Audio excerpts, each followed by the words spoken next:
Tonight we're going to explore something that sounds like science fiction, but is actually hard physics and biology.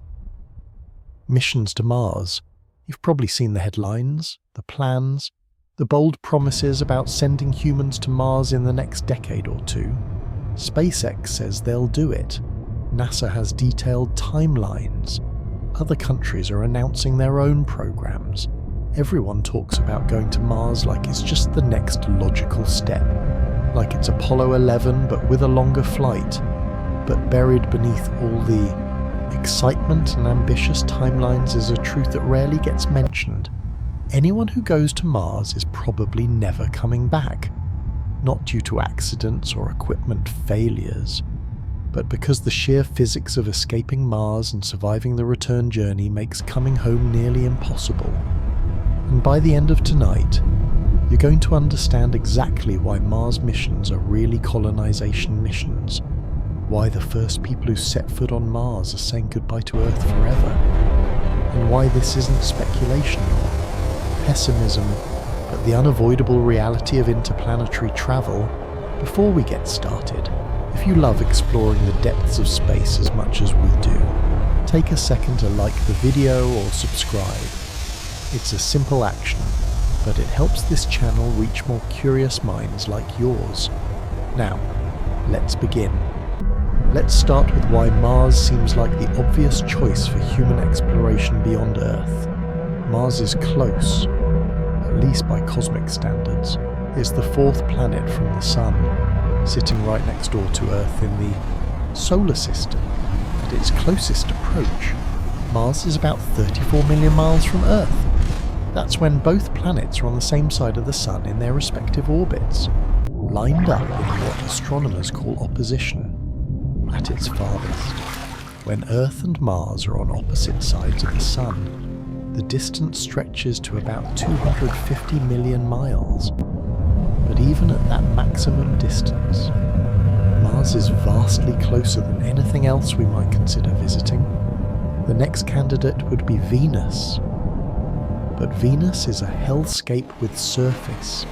Temperatures hot enough to melt lead and atmospheric pressure that would crush a submarine. Beyond Mars, you're looking at the gas giants, Jupiter and Saturn, which are thousands of times farther away and have no solid surface to land on. Mars is the only nearby planet where humans could conceivably stand on solid ground, where the temperature occasionally reaches above freezing, where water ice exists, where the day is roughly 24 hours long. It's the most Earth-like place in the solar system, which admittedly isn't saying much. Mars is a frozen desert with an atmosphere 1/100th as thick as Earth's, composed mostly of carbon dioxide. The average temperature is minus 80 degrees F. There's no magnetic field to protect against radiation. Dust storms can engulf the entire planet for months. But compared to everywhere else, Mars looks downright hospitable. This is why Mars has captured human imagination for over a century. In the late 1800s, astronomer Purcell Lell claimed to see canals on Mars through his telescope. He thought they were artificial waterways built by an advanced Martian civilization struggling to irrigate their dying world. He was wrong. The canals were optical illusions, but the idea took hold. Mars became the home of little green men in popular culture, the setting for countless science fiction stories about ancient civilizations or invading armies. H.G. Wells wrote about Martians attacking Earth. Edgar Rice Burroughs wrote about human adventurers traveling to Mars and finding a world of wearing city-states. Ray Bradbury wrote about human colonists, bringing Earth culture to Mars and the conflicts that arose. The cultural fascination never went away. And when the space age began in the 1950s and 60s, Mars became the next logical target after the Moon.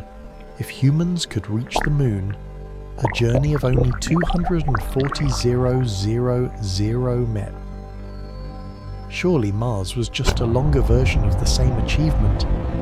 The Apollo program landed 12 humans on the Moon between 1969 and 1972.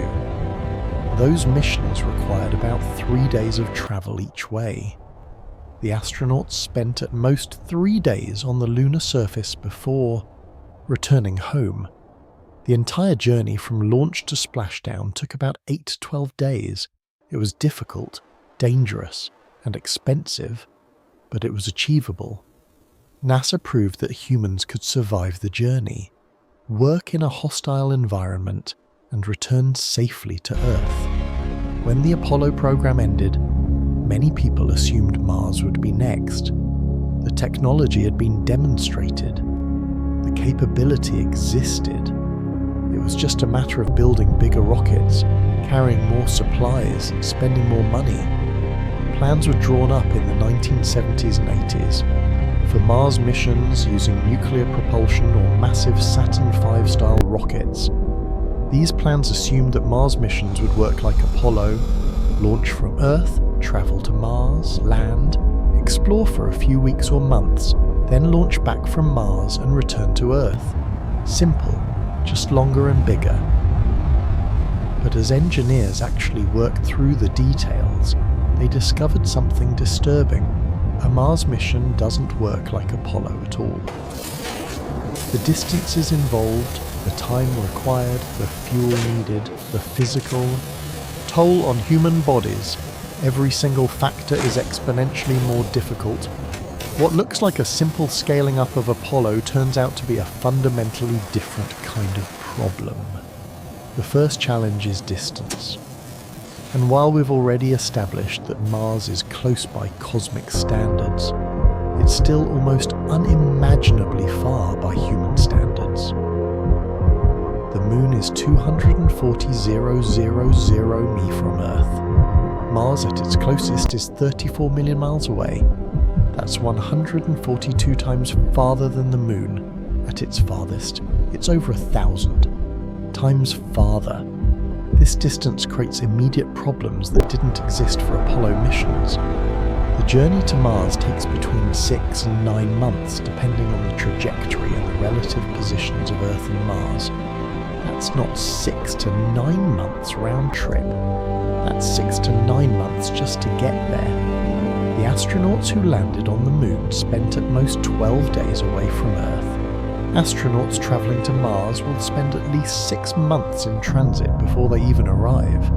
6 months of living in a cramped spacecraft, breathing recycled air, drinking recycled water, eating stored food, 6 months of exposure to cosmic radiation with no protection from Earth's magnetic field, 6 months of microgravity with bones losing density and muscles atrophying, despite exercise regimes, 6 months of psychological stress from isolation, confinement, and the knowledge that Earth is getting farther away every single day. And that's just the outbound journey. Here's where the physics gets cruel. Once you arrive at Mars, you can't just turn around and come home. The orbital mechanics don't allow it. Earth and Mars orbit the Sun at different speeds. Earth takes 365 days to complete an orbit. Mars takes 687 Earth days. This means the planets are constantly changing their positions relative to each other. The launch window for travelling from Earth to Mars when the planets are positioned correctly for an efficient transfer orbit only occurs once every 26 months. And when you're on Mars, the launch window for returning to Earth also only occurs once every 26 months. But here's the critical detail. The return launch window doesn't open immediately after you arrive. If you travel from Earth to Mars during one launch window, you have to wait for the next launch window before you can return. That means waiting approximately 2 years on Mars before the orbital mechanics even allow a return journey. 2 years, 730 days. Compare that to Apollo astronauts who spent at most 3 days on the Moon. So the minimum mission duration for a round trip to Mars is approximately 3 years, 6 to 9 months travelling to Mars. 2 years waiting on Mars for the launch window, 6 to 9 months travelling back to Earth, 3 years minimum, and that's if everything goes perfectly, if no problems occur. If the return launch happens exactly when planned, any delay extends the mission by another 26 months, because you've missed the launch window and have to wait for the next one. 3 years is a long time for a mission. It's an enormous commitment, an enormous risk. And the physical toll of those 3 years makes the return journey questionable, even if it's technically possible. Now let's talk about fuel, because this is where the mathematics become truly brutal. Every rocket ever launched from Earth has faced the same fundamental constraint called the Tsiolkovsky rocket equation. This equation, derived by Russian scientist Konstantin Tsiolkovsky in 1897, describes the relationship between a rocket's mass, its fuel, and the velocity it can achieve. The basic principle is simple and devastating. To go faster, you need more fuel, but fuel has mass, so adding fuel makes the rocket heavier. A heavier rocket needs more fuel to achieve the same velocity. But that additional fuel also has mass, so you need even more fuel to carry it. This creates an exponential relationship. Small increases in desired velocity require enormous increases in fuel mass. For Apollo missions, this was manageable because the Moon has low gravity and no atmosphere. The lunar module that landed on the Moon only needed to achieve about 400 feet-per-s of velocity to escape the Moon's gravity and return to lunar orbit where it could dock, with the command module for the trip home. The fuel required for this was significant but achievable. The lunar module carried about 500 pounds of fuel for the descent to the surface and about 5 pounds 000 for the ascent back to orbit. The entire vehicle, when fully fueled, weighed about 33 pounds 000. Mars is different. Mars has about 38% of Earth's gravity. That's much less than Earth, but it's still significant. It's roughly twice the gravity of the Moon. This means escaping Mars. Gravity requires much more velocity than escaping the Moon's gravity. A spacecraft launching from Mars needs to achieve about 11,800 feet-per-s to reach orbit. That's more than double the velocity required for the Moon. And because of the rocket equation, doubling the required velocity doesn't double the fuel requirement. It increases it exponentially. Let's do some rough calculations. If you wanted to send a spacecraft, comparable in size to the Apollo lunar module from Mars surface to Mars orbit, you'd need approximately 4 times as much fuel as the lunar module used. That's about 20,000 lb of fuel just for the ascent from Mars surface to Mars orbit. But you also need fuel to leave Mars orbit and travel back to Earth. That requires achieving escape velocity from Mars, which is about 11,800 feet-per-s relative to Mars. And you need fuel to slow down when you reach Earth, to enter Earth orbit or directly re-enter Earth's atmosphere. When you add all this up, the total fuel requirement for a Mars return journey is staggering. Estimates vary depending on mission design, but a conservative estimate suggests you'd need somewhere between 80,000 and 150,000 lb of fuel just for the return journey from Mars surface to Earth. That's an enormous amount of fuel. And here's the problem. You have to bring that fuel with you. Every pound of fuel you need on Mars for the return journey has to be launched from Earth, carried to Mars, and safely landed on the surface. When NASA and private companies actually run the calculations for a crewed Mars mission with a return capability, they arrive at spacecraft masses that are almost absurdly large. You're talking about mission masses of several hundred tons in low Earth orbit before the journey even begins. For comparison, the entire Apollo spacecraft, including the command module, service module, and lunar module, had a mass of about 100,000 lb or 50 tons in low Earth orbit, a Mars return mission would require at least 5 to 10 times that mass, possibly more. Launching that much mass from Earth requires either multiple heavy-lift rockets or a completely new class of super heavy-lift vehicle that doesn't currently exist. It's technically possible, but it's phenomenally expensive. Estimates for the cost of a single crewed Mars round-trip mission with full return capability range from $100 billion to $500 billion, depending on mission architecture and what technologies need to be developed. That's approximately the cost of the entire Apollo program adjusted for inflation. And Apollo was the most expensive peacetime government program in American history. There is a potential solution to the fuel problem called INC-2 resource utilization, or ISRU. The idea is elegant. Instead of bringing all the fuel for the return journey from Earth, you manufacture it on Mars using local resources. Mars has a thin atmosphere composed of 95% carbon dioxide. It has water ice in the soil. Confirmed. By multiple Mars missions, using a chemical process called the Sabatier reaction, you can combine carbon dioxide from the atmosphere with hydrogen to produce methane and water. Methane can be used as rocket fuel. The water can be electrolyzed using solar power to produce hydrogen and oxygen.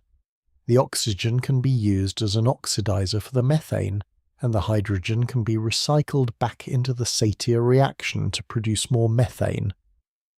This creates a closed-loop system that can theoretically produce large quantities of rocket fuel using only Martian carbon dioxide, water, ice, and energy from solar panels. SpaceX's Starship is specifically designed with this in mind. Starship uses methane and oxygen as propellants because these can theoretically be manufactured on Mars. Elon Musk has stated repeatedly that ISRU is essential for making Mars missions economically feasible. Without it, the cost of bringing all the return fuel from Earth makes missions prohibitively expensive. This sounds like it solves the problem, and in theory it does, but in practice, ISRU introduces enormous complexity and risk. First, you need to land the fuel production equipment on Mars before the crew arrives. This equipment needs to be heavy, complex, and reliable. It needs to survive landing, deployment, and continuous operation for at least 2 years in Martian conditions exposed to dust storms.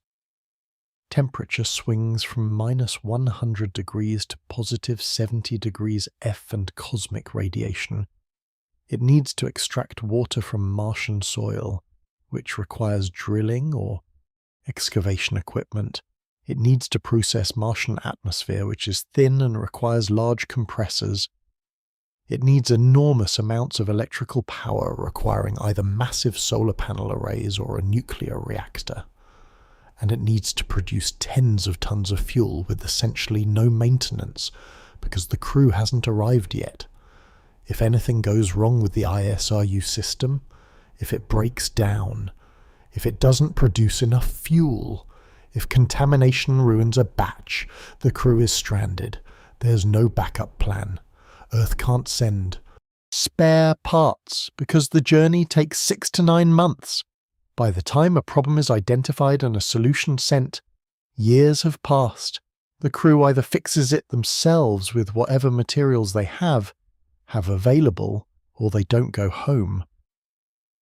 Second, ISRU requires time. The fuel production process isn't instantaneous. Even with perfectly functioning equipment producing 80,000 to 150,000 lb of fuel takes months, possibly more than a year. This means the ISRU equipment needs to start operating as soon as it lands.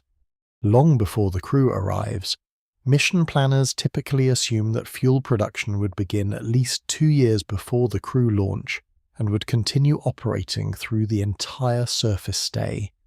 This extends the mission timeline even further and creates more opportunities for equipment failure.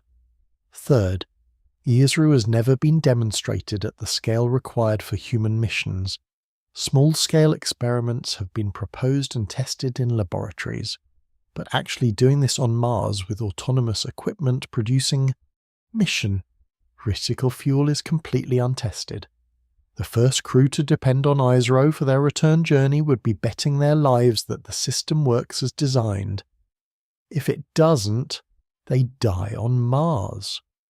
No rescue mission is possible on reasonable timescales, even if Earth immediately launched a rescue mission the moment a problem was detected.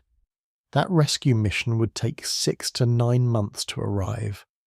More realistically, it would take years to prepare and launch a rescue mission. The stranded crew would die long before help arrived. This is fundamentally different from any previous human space mission. Apollo astronauts could abort and return to Earth within days if something went wrong. International Space Station crews can return to Earth within hours using Soyuz spacecraft. Mars crews have no abort option. Once the journey begins, they're committed. If ISRU fails, they're stranded. If life support fails, they die. If the habitat is damaged, they die.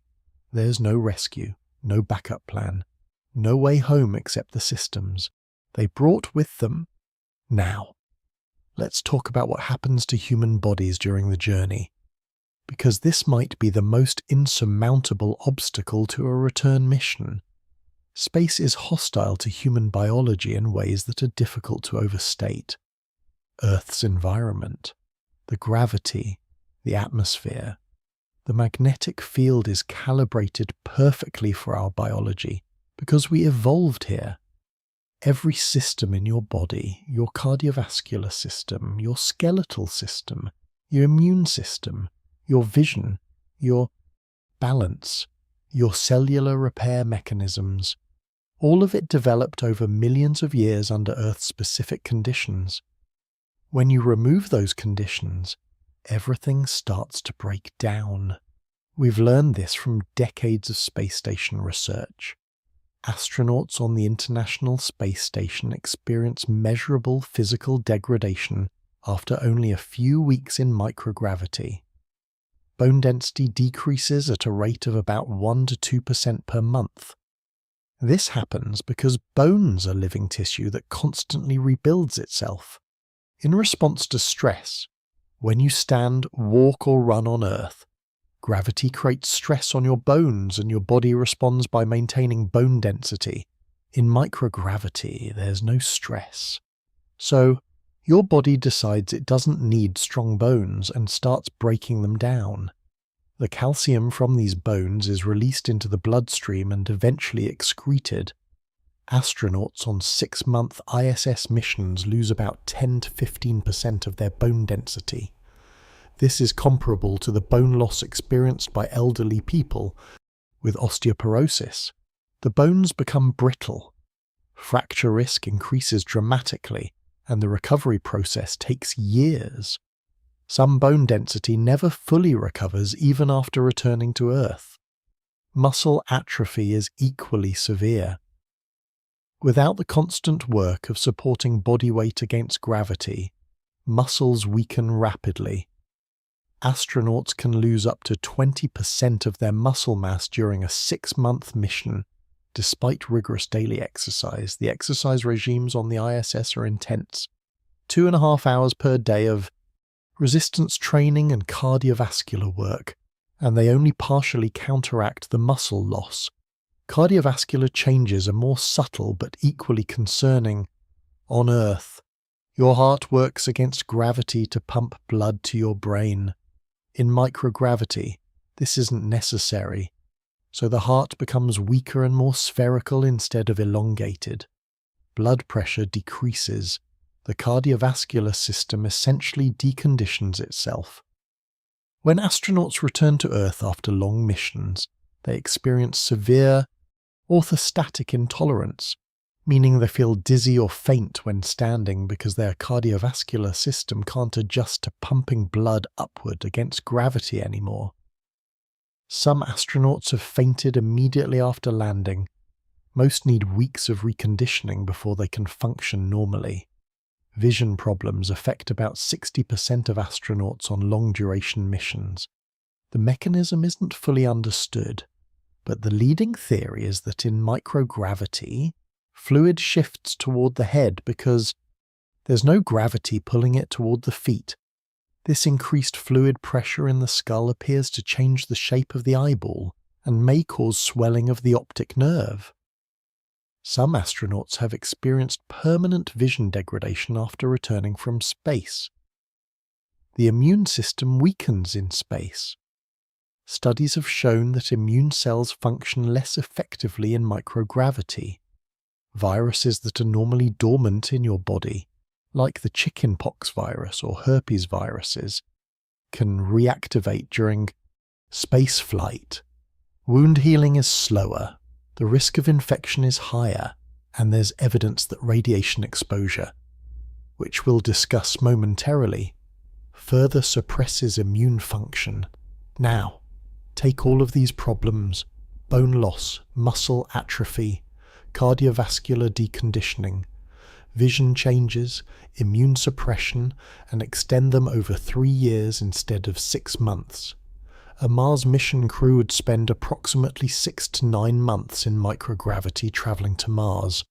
2 years in Mars's gravity, which is only 38% of Earth's, then another 6 to 9 months in microgravity traveling back to Earth. Let's consider what this means for their bones. During the 18 months to 2 years spent in transit, bone loss continues at roughly 1 to 2% per month. Over 18 months, that's potentially 20 to 30% bone loss. Your skeleton becomes as fragile as an 80-year-old's. Simple movements that would normally be safe. Getting out of bed, walking across a room could result in fractures. Mars gravity is better than microgravity, but it's unclear if 38% of Earth's gravity is enough to stop bone loss. We've never studied humans in partial gravity environments. All our data comes from either Earth gravity or microgravity on the ISS. Mars gravity might slow bone loss or it might not. It's plausible that 38% gravity isn't enough stress to maintain bone density, meaning astronauts would continue losing bone throughout their entire stay on Mars. If that's true, by the time the return window opens after 2 years, the crew's skeletons would be so weakened that the return journey itself becomes life-threatening. Re-entry to Earth is violent. The spacecraft decelerates from orbital velocity about 17,500 miles per hour to 0 in a matter of minutes. Even with parachutes and heat shields, the crew experiences forces of several Gs. After 3 years of bone loss and muscle atrophy, could their bodies withstand these forces without fracturing? And even if they survive re-entry, what about recovery? Current ISS astronauts need months of physical therapy after 6-month missions to rebuild bone and muscle. After a 3-year Mars mission, recovery would take years, possibly the rest of their lives. Some degradation might be permanent. Bone density might never fully recover to pre-flight levels. Some astronauts might never walk normally again. There's also the question of whether bodies can even adapt back to Earth gravity after that long in reduced gravity environments. We have no data on this because no human has ever spent 3 years away from Earth gravity. It's possible that after a certain point, the human body adapts so completely to low gravity conditions that returning to Earth, gravity is impossible. Your heart might not be able to pump blood against Earth's gravity anymore. Your bones might be too weak to support your weight. Your muscles might be incapable of moving your body. You might effectively be trapped by your own physiology. This is one of the darkest possibilities, that even if you successfully manufacture fuel on Mars, Even if the spacecraft works perfectly, even if every system functions as designed, your body might no longer be capable of surviving the return to Earth. You'd arrive home only to discover that home is no longer habitable for you. Then there's radiation, which might be the most insidious threat of all. On Earth, we're protected from space radiation by two critical shields. Earth's magnetic field deflects charged particles from the solar wind and cosmic rays. Earth's atmosphere absorbs what the magnetic field doesn't catch. Together, these shields reduce our radiation exposure to safe levels. The average person on Earth receives about 0.3 rem of radiation exposure per year from natural sources. This is called background radiation, and it comes from cosmic rays that make it through the atmosphere. Radiation from rocks and soil and natural radioactivity in our own bodies.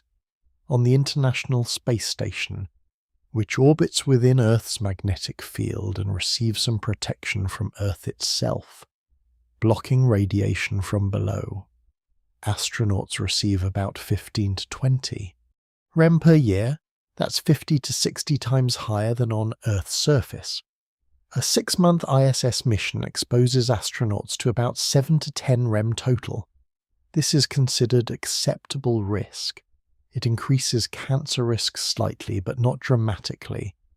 On a journey to Mars, there is no protection, no magnetic field, no atmosphere, nothing between you and space radiation except the walls of your spacecraft. These walls provide minimal shielding unless they're very thick, and thick walls mean more mass, which means more fuel required, which brings us back to the rocket equation problem. Practical spacecraft designs provide some shielding, but not enough to reduce radiation to safe levels.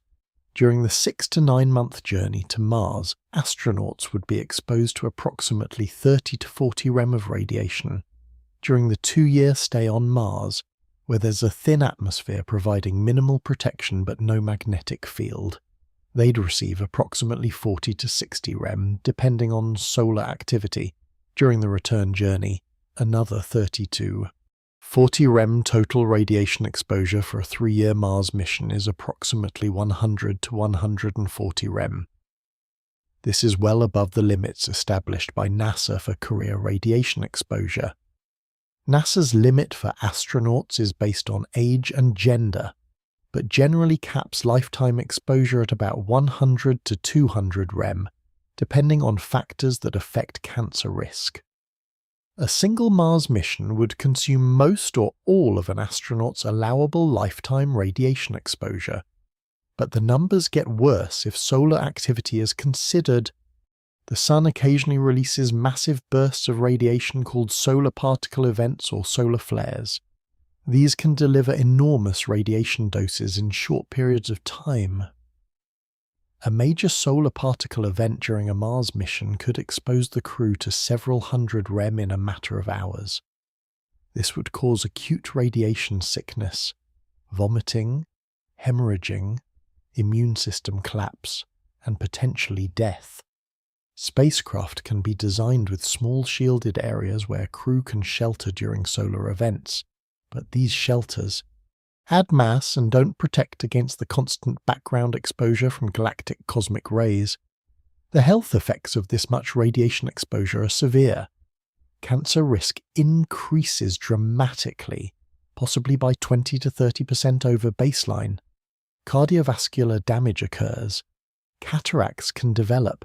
Central nervous system damage is possible, though less well understood. Studies on animals exposed to radiation, similar to space radiation, show cognitive impairment, memory loss, and changes in behavior. Some research suggests that space radiation might accelerate aging at the cellular level. And here's the truly disturbing part. We don't fully understand the long-term effects of space radiation because no human has ever been exposed to these levels. The Apollo astronauts who traveled to the moon left Earth's magnetic field protection, but only for about a week. ISS astronauts receive elevated radiation, but they're still partially protected by Earth's magnetic field. No human has spent 3 years in deep space, exposed to unshielded radiation. We're extrapolating from animal studies, from short-duration human missions, and from mathematical models. The actual effects might be worse than predicted.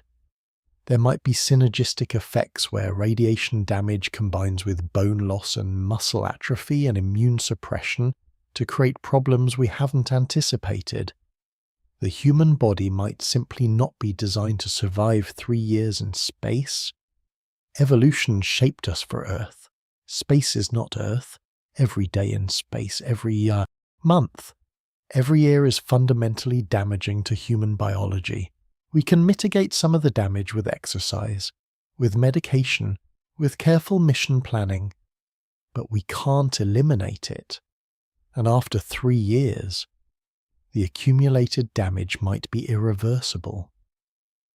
Let's talk about the practicalities of life support and resource management, because this is where the differences between a one-way mission and a round-trip mission become stark. Every human needs certain things to survive: air, water, food, temperature, regulation, waste disposal. On Earth, these are provided by planetary systems. The atmosphere provides air. The hydrosphere provides water through rain and rivers and oceans. The biosphere provides food through agriculture. The climate system regulates temperature. We don't think about these things because they are automatic, part of the background of existence. In space, nothing is automatic. Every breath of air must be generated or recycled. Every drop of water must be brought or reclaimed from waste. Every meal must be packed and preserved or grown in artificial environments. Temperature control requires active systems. Waste must be processed and disposed of or recycled. For short missions like Apollo or even ISS missions, you can bring supplies from Earth. Apollo astronauts brought air tanks, water tanks, and packaged food. ISS crews receive regular resupply missions from Earth every few months, bringing fresh food, water, equipment, and spare parts. If something breaks on the ISS, a replacement can be sent on the next resupply flight. If supplies run low, more can be delivered. The ISS is supported by Earth. It's an extension of Earth infrastructure, not an independent settlement. A Mars mission cannot work this way. The distances are too great. Communication alone takes between 4 and 24 minutes each way, depending on where Earth and Mars are in their orbits. If something breaks, you can't call Earth and get advice in real time.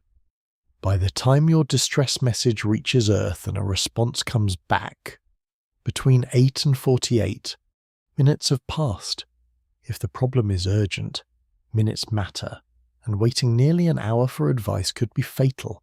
Resupply missions are essentially impossible on useful timescales. If the crew runs out of critical supplies, if a key system fails, Earth can't send help that would arrive in time. A resupply mission would take 6 to 9 months to reach Mars. The crew would be dead long before it arrived. This means a Mars mission must be completely self-sufficient. The habitat, the life support systems, the food production, all of it must function for the entire duration of the mission without external support. This is an extraordinarily difficult engineering challenge. The ISS life support system is one of the most complex machines ever built. It recycles air by removing carbon dioxide and using electrolysis to split water into oxygen and hydrogen. The oxygen is released into the cabin air. The hydrogen is either vented or combined with carbon dioxide to produce water through the Sabatier reaction. The system recycles about 90% of water, recovering it from humidity in the air, from urine, and from other waste streams. Achieving higher recycling rates would require even more complex systems. This system works on the ISS, but it's not fully closed. The ISS still requires regular shipments of water from Earth because the recycling isn't perfect. Small amounts of water are lost and must be replaced. The system also requires regular maintenance, replacement parts, and repairs. On Mars, you can't rely on regular shipments from Earth. The life support system must be truly closed loop, recycling nearly 100% of air and water. Any losses must be made up from local resources on Mars.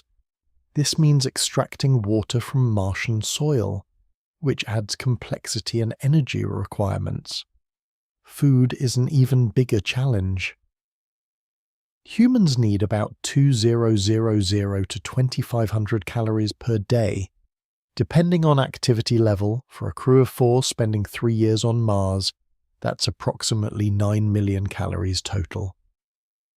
Packaged food has limited shelf life. Most freeze-dried or dehydrated foods remain edible for 5 to 10 years under ideal storage conditions, but those conditions include stable temperature, low humidity, and protection from radiation. Mars surface temperatures swing wildly. Radiation is constant. Storage containers would need to be heavily insulated and shielded, adding mass. The alternative is growing food on Mars. This is theoretically possible. Plants can grow in Martian regolith if it's supplemented with nutrients and organics. LED lighting can provide the necessary wavelengths for photosynthesis. Water can be recycled from plant transpiration and human waste. But growing enough food to sustain a crew requires significant infrastructure. You need a pressurized greenhouse with temperature control. You need thousands of watts of electrical power for lighting, far more than needed for basic life support. You need to deal with crop failures, diseases, pests, and contamination. You need to store seeds and maintain genetic diversity. And you need expertise. Someone in the crew needs to understand agriculture, plant biology, and how to troubleshoot problems when crops fail. Experiments on the ISS have grown small amounts of lettuce and radishes, but these are tiny proof-of-concept demonstrations. Growing all the food for a crew for years is orders of magnitude more difficult. If the food production system fails, the crew starves. There's no backup. Earth can't send emergency rations in time. The crew either fixes the problem themselves or they die. Every system on Mars must be designed with this reality in mind. There are no second chances, no rescue missions, no emergency supplies from Earth. Redundancy is critical. Every vital system needs backups and backups for the backups. But redundancy adds mass and complexity, which increases costs and failure modes. It's a brutal optimization problem with human lives hanging in the balance. Now let's confront the economic reality, because this is where the arguments for one-way missions become overwhelming. Space missions are expensive. The Apollo program cost approximately $150 billion in today's currency. That was for 6 successful lunar landings, 12 humans walking on the moon, and a total of about 75 person-days of lunar surface time. The cost per person per day was about $2 billion. The International Space Station has cost approximately $150 billion to build and operate over its lifetime, spread among participating countries. For that cost, it has supported continuous human presence in space for over 20 years with crews of 3 to 7 people. The cost per person per year is roughly $1 billion to $2 billion. These are staggering sums, but they're for missions relatively close to Earth with robust support infrastructure. Mars missions are far more expensive. Estimates for a crewed Mars mission with return capability range from $100 billion on the very low end to over $500 billion for more realistic designs. SpaceX claims they can do it cheaper, perhaps $50 billion, but these estimates assume massive, technological development that hasn't happened yet, like reliable ISRU, reusable spacecraft that can make multiple round trips, and launch costs that are a fraction of current prices. Even if SpaceX's optimistic estimates are correct, $50 billion is an enormous sum. That's roughly the entire annual budget of NASA. Spending that much money on a single mission requires justification. What's the return on investment? What scientific discoveries or economic benefits justify $50 to $500 billion? And here's where the calculation changes dramatically. A one-way mission costs a fraction of the round-trip mission. If you don't need to bring fuel for the return journey, your spacecraft can be much smaller and lighter. If you don't need to design for re-entry to Earth, you can simplify the vehicle. If you're establishing a permanent settlement rather than a temporary visit, you can send supplies and equipment over multiple missions, spreading the cost over time. The cost difference between a one-way mission and a round-trip mission is roughly a factor of 5 to 10. A one-way mission might cost $10 to $50 billion. A round-trip mission costs $50 to $500 billion. For the cost of sending one crew to Mars and bringing them back, you could send 5 to 10 crews one way. You could establish a permanent base with a population large enough to sustain itself to conduct meaningful research to begin resource extraction and development.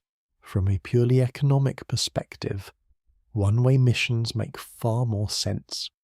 You get more people to Mars for the same cost.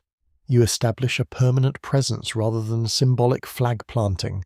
You begin the long process of making humanity a multi-planet species. The counter-argument is that sending people on one-way missions is morally questionable. You're asking people to accept exile, to say goodbye to Earth forever, to give up any possibility of returning home. This seems cruel, perhaps unconscionable. But is it throughout history humans have undertaken one-way journeys? The Polynesian voyagers who settled the Pacific Islands left their homes knowing they could never return. The European colonists who sailed to the Americas in the 1500s and 1600s undertook journeys that typically lasted months, cost a significant portion of their wealth, and offered no guarantee of survival. Most of them never returned to Europe. Not because return was physically impossible, but because the cost and difficulty made it impractical. They left their homes, their families, their entire world behind to start new lives in unknown lands. Many died during the journey or shortly after arrival. Those who survived built new societies. Their descendants became Americans, Australians, Canadians, populations distinct from their European ancestors. The Polynesian and European colonizations were one-way journeys by practical necessity. Mars colonization would be one way by physical necessity. The physics of interplanetary travel make return trips exponentially more difficult than one-way trips. Given this reality, perhaps we should stop pretending Mars missions are like Apollo. They're not exploration missions, they're colonization missions. The first humans on Mars will be colonists, not astronauts. They'll be leaving Earth permanently to establish humanity's first foothold on another planet. This is a different kind of courage than Apollo required. Apollo astronauts were heroes who risked their lives but expected to return.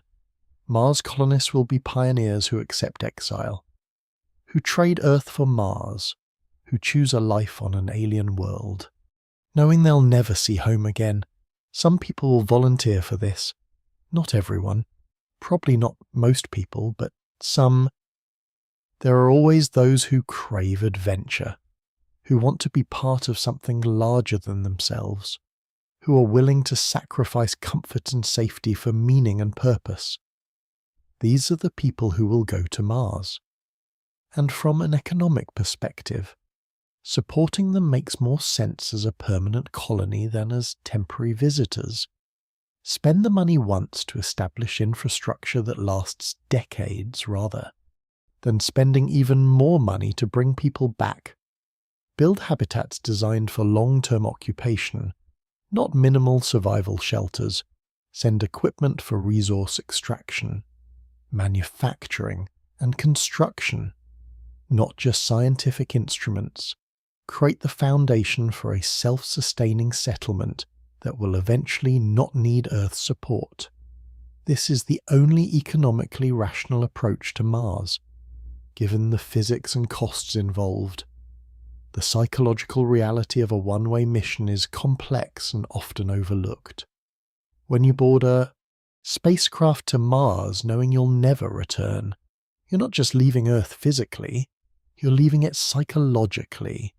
You're severing your connection to everything familiar. Your family, your friends, your culture, the sky you grew up under, the gravity your body knows. All of it is gone forever. This is a form of death in some sense. The person you were on Earth can never exist again because the environment that shaped you no longer exists in your life. You have to become someone new, someone adapted to Mars, someone who thinks of red skies and pink sunsets as normal, someone who instinctively adjusts to low gravity, someone whose entire frame of reference is this alien world. Studies have been done on the psychology of extreme isolation and long-duration missions. Antarctic research stations provide some analogies. Crews spending winters at Antarctic bases experience psychological challenges from isolation, confinement, and the extreme environment. But they know the winter will end. They know a ship or plane will come to take them home. This knowledge, even if they never consciously think about it, provides psychological stability. There's an endpoint, a return to normally. Mars colonists won't have that. There's no endpoint where things return to normal. Mars is normal now. Earth is the memory, the dream, the place that exists only in videos and photographs and stories. Some people will handle this well. Humans are remarkably adaptable. We adjust to new environments, form new communities, find meaning in new circumstances. The Mars colony would develop its own culture, its own traditions, its own sense of identity distinct from Earth. Within a generation, children born on Mars would consider Mars home. Earth would be the exotic, faraway place where their parents came from. But the transition period, the first years after arrival, when colonists are still psychologically tied to Earth but physically cut off from it, will be difficult. Depression, anxiety, interpersonal conflicts, all the psychological challenges of isolated groups will be amplified by the permanence of the situation. There's no quitting, no going home, no escape. Conflict resolution becomes critical because you can't remove someone from the group without killing them. Mission planners will need to screen candidates carefully for psychological resilience, but they'll also need to prepare for the reality that some people won't adapt well. What happens when someone has a psychological breakdown on Mars? What happens when someone decides they made a mistake, they want to go home? And you have to explain that home no longer exists for them. These aren't theoretical questions. They will happen, and the colony will need systems for dealing with them, support structures and mental health resources, and cultural norms that help people cope with the existential weight of permanent exile. The Mars One project, which proposed sending colonists on a one-way mission to Mars, received over 200,000 applications when they opened. Recruitment: 200,000 people volunteered to leave Earth forever. Now, Mars One turned out to be a poorly planned venture that collapsed before sending anyone anywhere. But the application numbers are significant. They demonstrate that there are people willing to make this choice. People who find the prospect of being Mars pioneers more compelling than remaining on Earth. Some applied for adventure, some for scientific passion, some because they felt disconnected from Earth society and wanted a fresh start. Some because they wanted to be part of history. The motivations varied, but the willingness was real. These are the people who will colonize Mars. Not everyone, not most people, but a self-selected group who have made peace with never returning.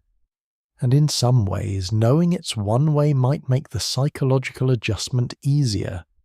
There's no false hope of return, no longing for something unattainable. You accept from the beginning that Mars is home now, and you invest fully in making it work. You don't spend years dreaming about Earth and counting down to the return date that might never come. You commit completely to your new world. There's another angle to consider, which is the timeline trap. Every 26 months, a new launch window opens. Technology improves continuously. Each year, rockets become more capable. Life support systems become more reliable. Yizru technology becomes more proven. If you're planning a round-trip mission, you face a difficult choice. Launch in the current window with current technology or wait 26 months for the next window when technology will be better, and when that next window comes, you face the same choice. The technology will be even better in another 26 months. Waiting always seems rational because the next mission will always be safer, cheaper, more capable. This creates a perverse incentive to delay indefinitely. Why risk lives with marginal technology when waiting 2 more years gives you better odds, but waiting means no mission happens. Decades pass with planning and development, but no actual Mars landings. This is essentially what's happened since the Apollo era ended. We've been planning Mars missions for 50 years. Detailed designs exist. Technologies have been developed. But we've never committed to actually going because there's always a reason to wait to develop better systems to reduce risk further. If Mars missions are framed as round-trip missions, this pattern will continue. The bar for safety and reliability is so high that achieving it requires technology that doesn't exist. Yet, and by the time the technology exists, new capabilities will be on the horizon that could make missions even safer. The waiting never ends. One-way missions break this cycle. The risk threshold is different. You're not trying to bring people back safely. You're trying to establish a viable settlement. The question isn't whether the mission is safe enough for a round trip. It's whether colonists can survive and thrive on Mars.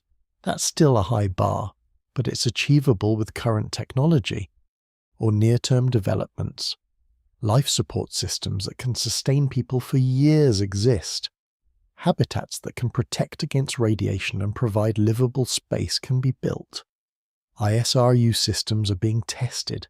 The technology to land people on Mars and keep them alive exists or will exist within a decade. It's not perfect.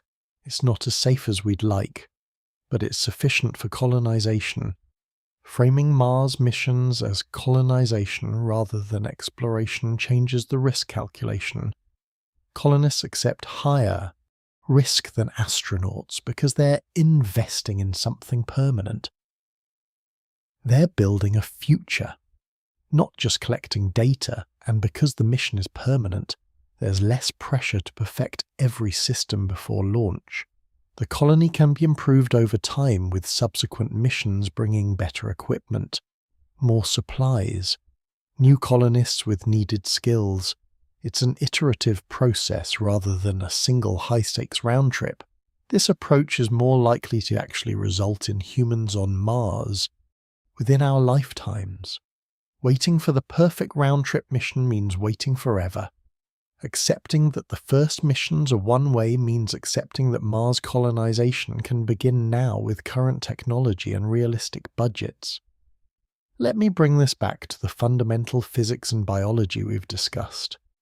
A human body in space or on Mars for 3 years undergoes changes that might make return to Earth impossible. Bone loss, muscle atrophy, cardiovascular changes, radiation damage, all of these compound over time. There may be a point of no return, a threshold beyond which the human body is too adapted to low gravity to survive Earth's environment. We don't know where that threshold is because we've never tested it. The longest single space flight was 437 days by Russian cosmonaut Valery Polyakov on the Mir space station. He returned to Earth though he needed extensive rehabilitation, but 437 days is about 15 months. A Mars mission is 3 years more than twice as long. The accumulated effects might be fundamentally different. Children born on Mars, if colonization proceeds to that stage, will never be able to visit Earth. A child who grows up in Mars's 38% gravity will develop bones and muscles adapted to that environment. Their cardiovascular system will develop for pumping blood in low gravity. Their entire physiology will be Martian, not earthly. If they traveled to Earth, the higher gravity would be crushing. Their bones might fracture under their own weight. Their hearts might not be able to pump blood effectively against the higher gravity. They'd be disabled or dead within hours or days of arrival. Martian humans, if they emerge, will be a separate population from Earth. Humans unable to cross the gap between worlds. This sounds like science fiction, but it's straightforward biology. Bodies adapt to their environment. Humans who spend their entire lives in low gravity will have bodies designed for low gravity. Earth will be as alien to them as Mars is to us. This has profound implications for the concept of return, even if technology advances to make return missions economically feasible. Even if ISRU becomes reliable and efficient, there may be a biological barrier that prevents people from returning. The first Mars colonists might physically adapt to Mars in ways that make them unable to survive Earth. Their mission becomes one way, not by choice or by technology limitations, but by biology. Their bodies close the door behind them, and perhaps that's appropriate. Evolution is adaptation to environment. Humans evolved on Earth, adapted to Earth-specific conditions over millions of years. If we're going to become a multi-planet species, we'll need to adapt to new environments. Mars humans, if the colony survives long enough, will eventually become distinct from Earth humans, not a different species, at least not for thousands of generations, but a different population with different physical characteristics. Taller perhaps because Mars gravity doesn't compress the spine as much. Different muscle distribution adapted for moving efficiently in low gravity. Different cardiovascular systems, different bone density over very long timescales. Measurable evolutionary divergence. This is what colonization means. Not just moving to a new place, but becoming something new, something adapted to that place. The first colonists will be Earth humans trying to survive on Mars. Their children will be Martians who remember Earth as a story. Their grandchildren will be fully Martian, shaped by the red planet, thinking of it as home in a way no Earth human ever could. Let's address the elephant in the room. Is it ethical to send people on one-way missions? Is it moral to ask people to accept permanent exile? Is it justifiable to spend billions of dollars to establish a Mars colony when that money could address problems on Earth? These are legitimate questions, and they don't have simple answers. The ethical framework depends on how you view human expansion into space. If you see it as a luxury, a vanity project for wealthy nations or individuals, then no, Spending hundreds of billions on Mars colonization is not justifiable when people on Earth are suffering from poverty, disease, and lack of basic resources.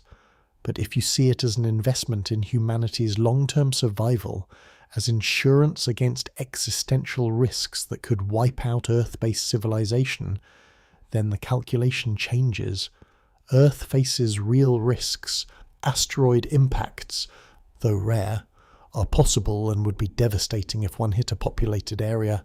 Supervolcano. Eruptions could trigger global climate catastrophes. Nuclear war remains a possibility as long as nuclear weapons exist. Pandemics could potentially kill millions or billions. Climate change is already altering Earth's environment in ways that will cause suffering and displacement.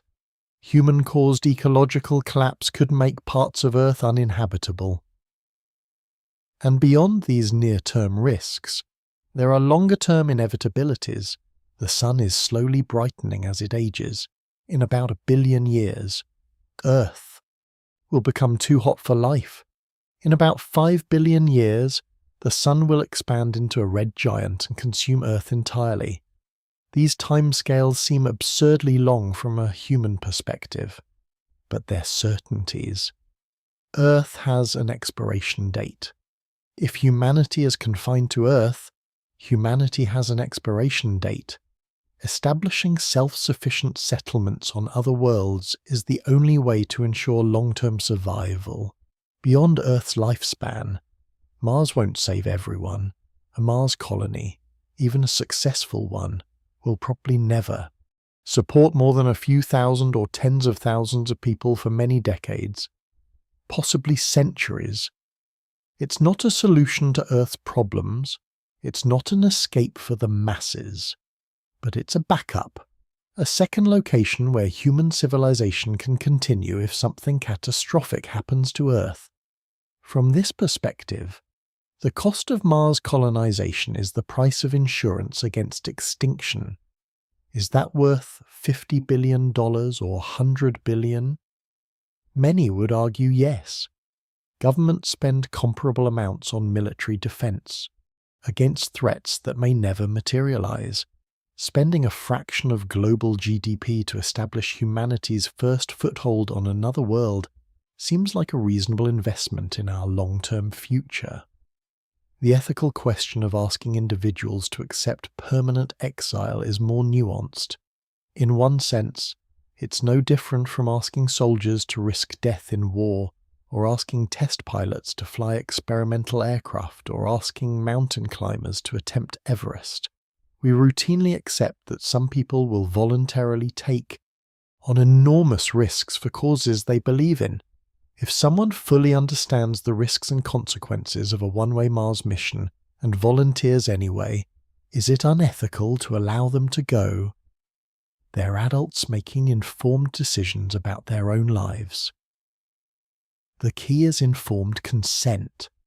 Candidates must understand completely what they're agreeing to, not just the technical risks, but the psychological reality of permanent separation from Earth, the physical toll on their bodies, the possibility that life on Mars will be harder and shorter than life on Earth, the knowledge that if something goes wrong, no rescue is coming. If they understand all of this and still volunteer, then allowing them to go respects their autonomy and their choice to participate in something historically significant.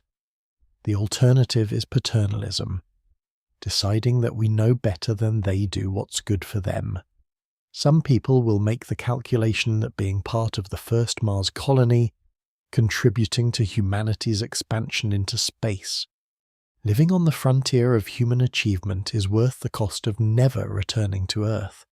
That's a valid choice. Not everyone will make it. Probably not most people, but for those who do, we should respect their decision. Let me bring all of this together. We've covered the distance problem, the orbital mechanics that require waiting 2 years on Mars before a return window opens. We've covered the fuel problem, the exponential relationship between velocity and fuel mass that makes return Missions require exponentially more resources than one-way missions. We've covered ISRU as a potential solution and all the uncertainties and risks it introduces. We've covered the physical toll on human bodies, bone loss and muscle atrophy, and radiation exposure that accumulates over 3 years to potentially irreversible levels. We've covered the life support and resource challenges, the need for completely closed-loop systems with no possibility of resupply from Earth. We've covered the economic reality that one-way missions are 5 to 10 times cheaper than round-trip missions. We've covered the psychological aspects of permanent exile and the self-selection of people willing to become Mars colonists. We've covered the timeline trap where waiting for better technology means never actually going.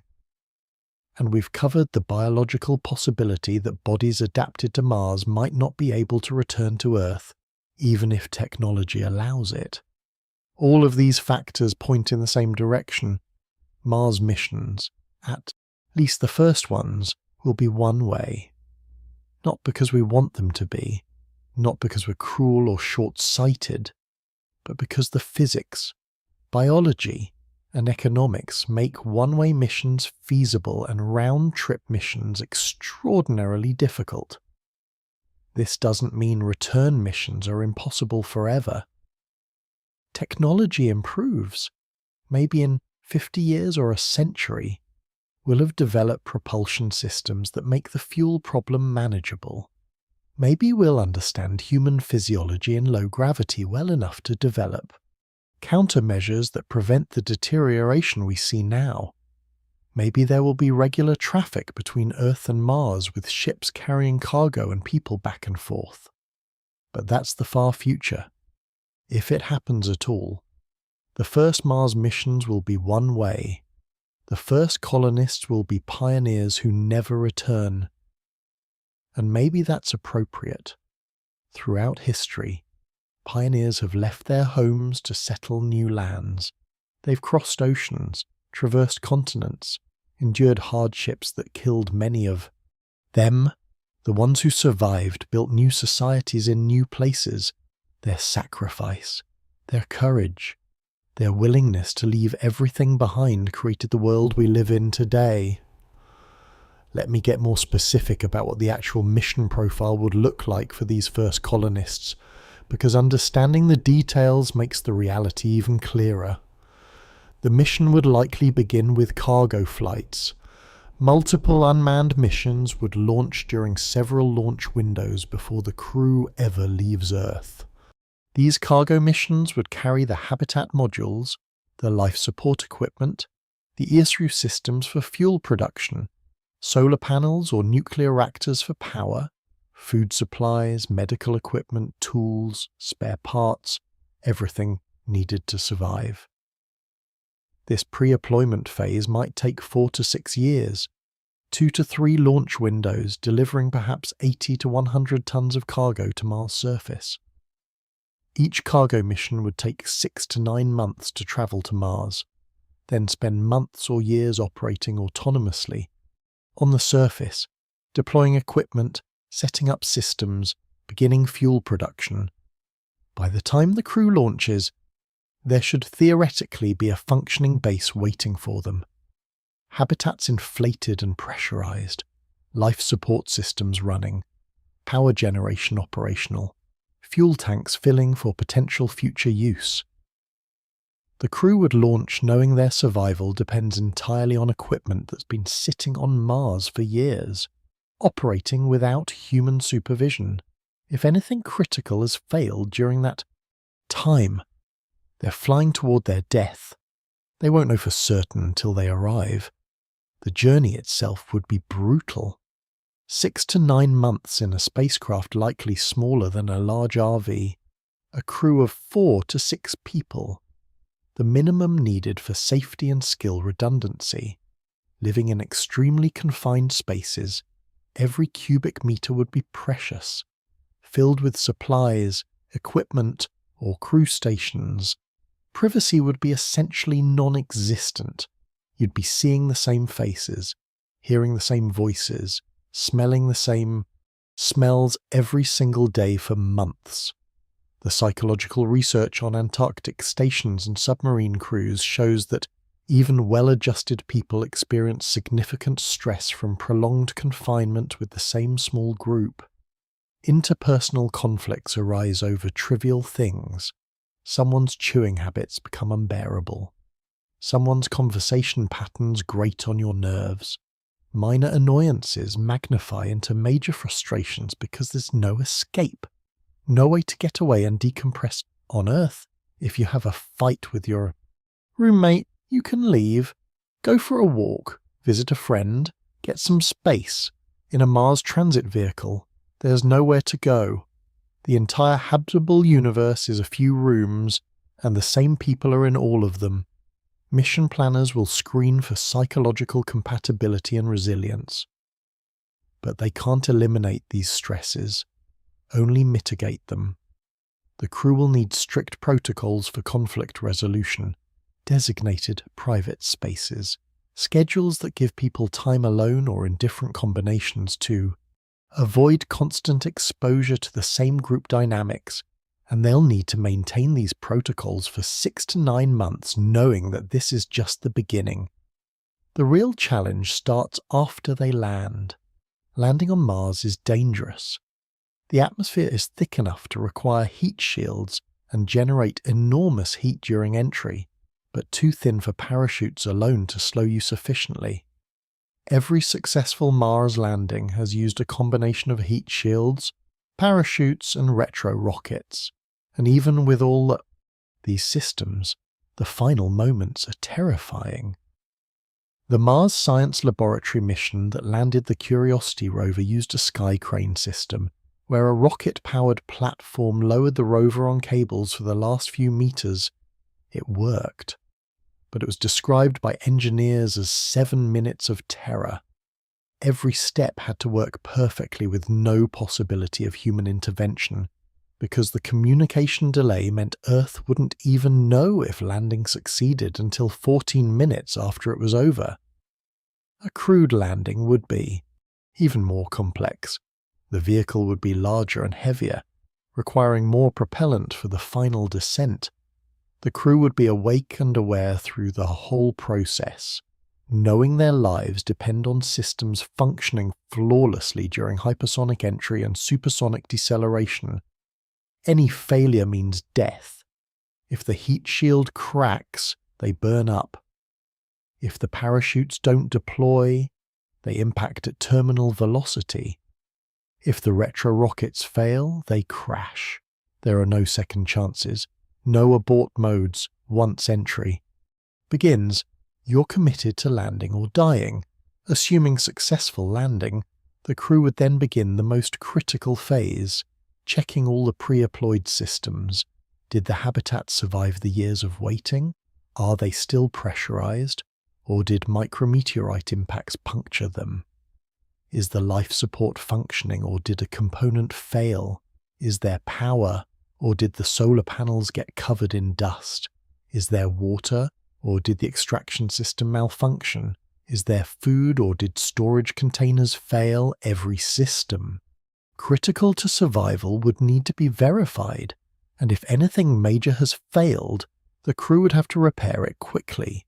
They'd have limited supplies carried in their landing vehicle, enough for perhaps a few weeks of independent survival.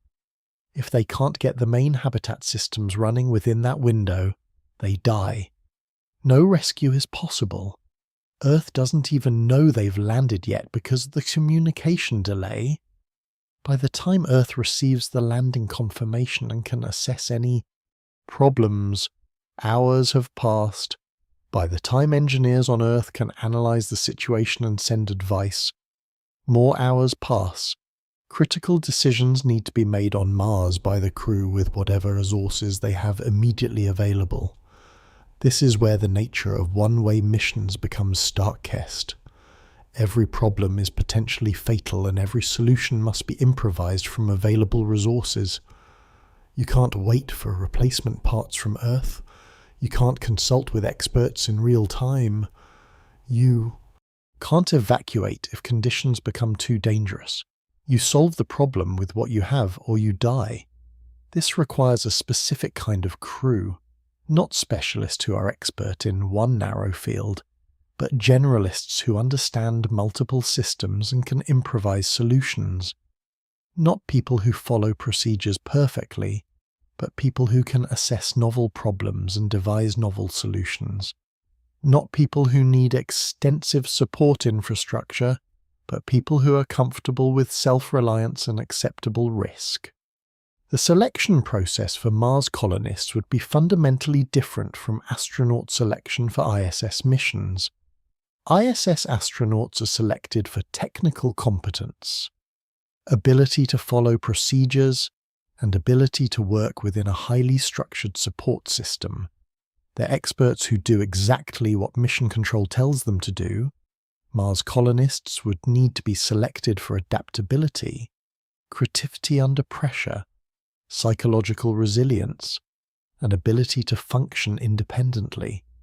They'd be more like frontier settlers than astronauts expected to solve problems without extensive guidance, to take calculated risks when necessary, to accept uncertainty and danger as normal conditions of life. And they'd need to maintain this mindset not for weeks or months, but for years, possibly for the rest of their lives. The daily reality of life on Mars would be harsh in ways that are difficult for Earth-based people to appreciate. Every breath of air is recycled, filtered through mechanical systems that must function continuously.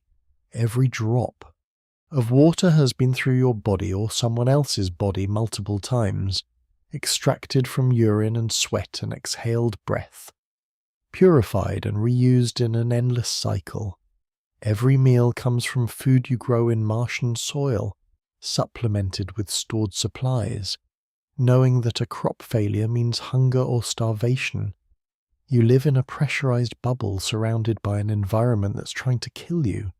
Go outside without a pressure suit and you'd be dead in seconds. The thin atmosphere would cause your blood to boil. The cold would freeze your tissues. The lack of oxygen would asphyxiate you even if you could somehow survive the pressure and temperature. Every EVA, every trip outside the habitat to repair equipment or collect samples or tend to external systems is a life or death proposition.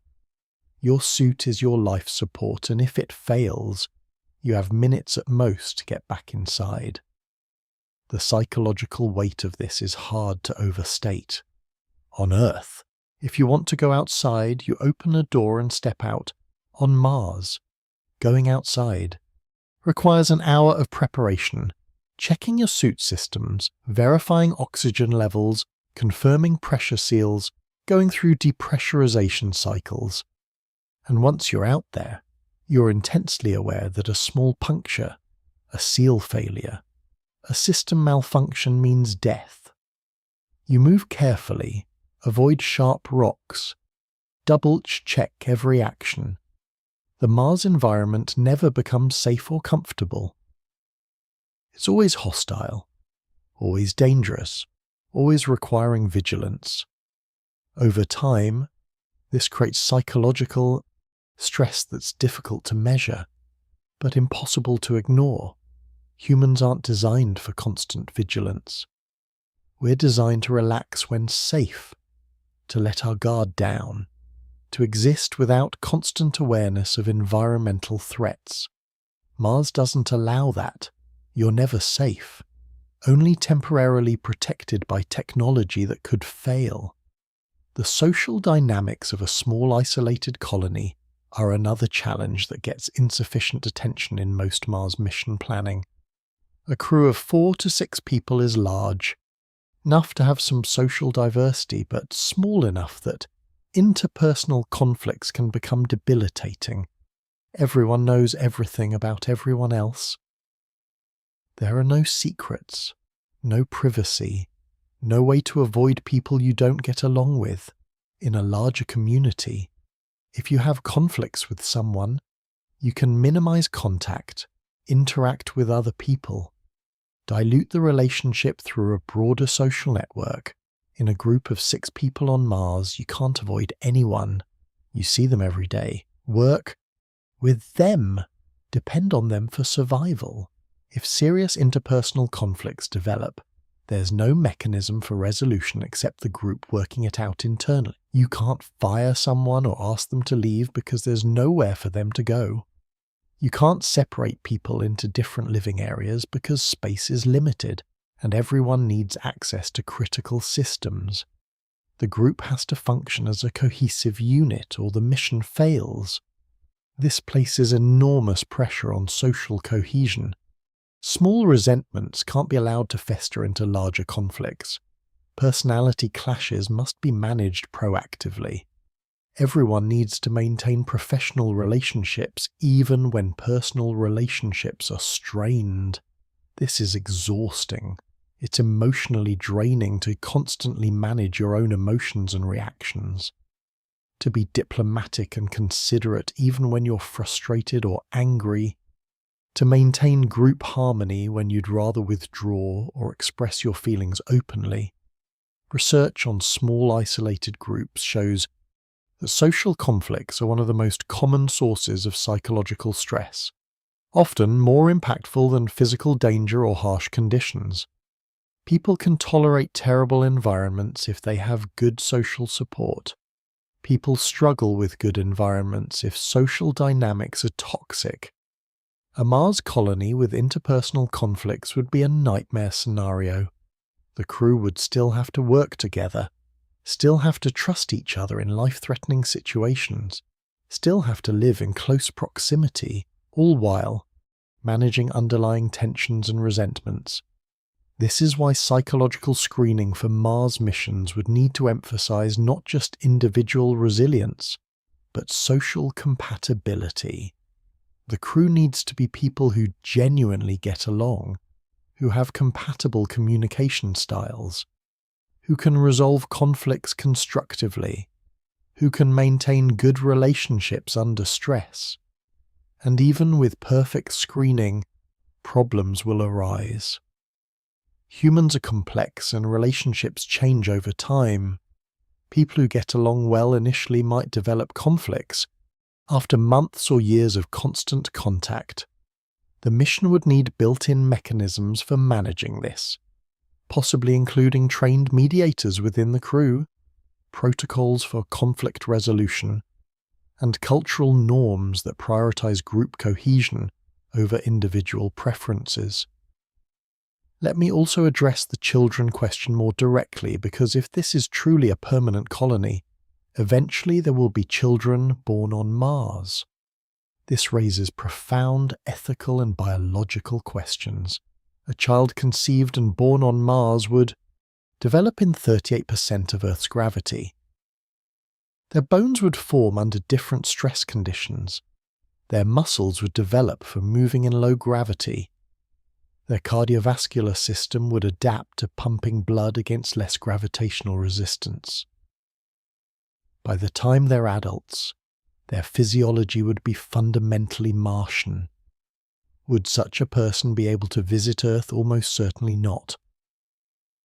The transition to Earth gravity would likely be physically devastating, or their bones might not support their own weight. Their heart might not be able to pump blood effectively against higher gravity. They might experience constant fatigue, muscle weakness, and orthostatic problems. In extreme cases, the transition could be fatal. Their cardiovascular system might fail under the increased demands. They'd be trapped on Mars, not by lack of technology, but by their own biology. This creates an ethical dilemma. Is it acceptable to have children knowing they'll never be able to leave Mars, that they'll be born into permanent exile, not by choice, but by circumstance of birth? Some would argue this is unconscionable, that we shouldn't create humans who are fundamentally limited in where they can exist. Others would argue that location of birth has always imposed limitations, and being born on Mars is no different from being born in any specific location on Earth. You can't choose where you're born, and everyone grows up adapted to their local environment. The difference is degree, not kind, but there's also the question of informing children about Earth. How do you raise a child on Mars? Do you teach them about Earth?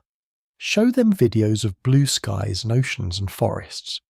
Do you tell them about the 7 billion people living there, about the diversity of cultures and environments? Or do you minimize Earth's importance? Focus on Mars as home. Try to prevent homesickness or longing for a place they can never visit. Both approaches have problems. If you emphasize Earth, you risk creating children who feel cheated, who resent being born on Mars instead of Earth, who long for a home they can never experience. If you de-emphasize Earth, you risk creating cultural isolation, losing connection to human history and civilization, developing a Mars culture that has no tie to its origins. The balance would be delicate, and different families would probably handle it differently, creating potential social divisions within the colony. And there's the practical question of genetic diversity. A colony of 4 to 6 initial settlers doesn't have enough genetic diversity to sustain a population long term. Inbreeding would become a problem within a few generations. The colony would need regular influxes of new settlers to maintain genetic diversity, which means continued support from Earth. A truly self-sufficient Mars colony might require a population of several hundred people to maintain genetic diversity over many generations. That's far beyond the scale of initial missions. It would take decades of continuous missions, hundreds of colonists volunteering for one-way trips to build a population large enough to be genetically sustainable. This long-term commitment is part of what makes Mars colonization so challenging. It's not a single mission or even a series of missions. It's a sustained multi-generational effort requiring consistent political will, funding, and volunteers over many decades.